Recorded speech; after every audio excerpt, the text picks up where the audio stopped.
waxaan kaaga digayaa inaad xijaabka la khajisho ama salaada aad la dhuumato markaad iskuulka salaada ku tuko waxaad leedahay talo xagaad ku tukataa markaas laga yaabaa inaad wareegto mid yiraahdo musqusha agteeda aan ku tukanno jarjarada hoosteeda aan ku tukanno meel aan ili kaa qaban baad daydayaysaa sababtu waa maxay waxaan baad la khajilaysaa kula yeeliita waxay ahayd inaad rumaysato adigu inaad the right way taagantay safkii sax ahaa inaad taagantay iyaguna kii qaldanay inay taagan yihiin inaad isu dhigto inaad model noqoto dadka inta kale ay ku dayato ma ahayn inuu iskuulka model ka noqdo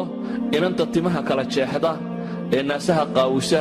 ee marada yara gaaban seeta waxay taasi qof laga yaqyaqsoodo inay noqoto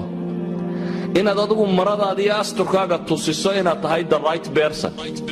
dhaqan ahaan aqoon ahaan waxa la baranayo wax kastaba inaad adigu tahay the right person idan ku dayashadu waxay ka bilaabmaysaa inaan marka hore hizaam nafsi inugu dhicin inaynan jabin inferiority complex inaad marka hore adigu qaadin cuqdad nafsi inaanay kugu dhacin aan soran xijaabka waxa laga yaabaa markaad masaajidka imanaysaa inaad jiqis ka soo siiso iskuulka markaad tagaysana mid la yara modify gareeyo dhanna surwaalka yara ah dhanna